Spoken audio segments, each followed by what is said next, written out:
In this video, let's talk about how to use the Wells Fargo Everyday Checking fee waivers. Now, in order to waive off the monthly checking fee that you get, you need to satisfy one of the official bank waiver criteria during the individual monthly statement period. So the first option that you have is to set up the qualifying electronic deposit.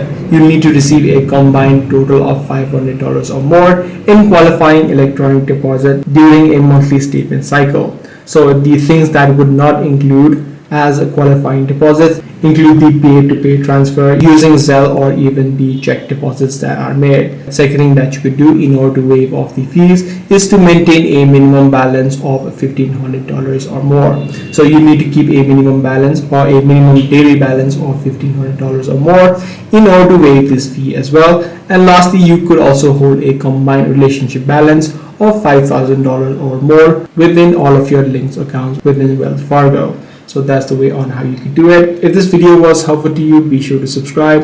I'm going to see you in the next one.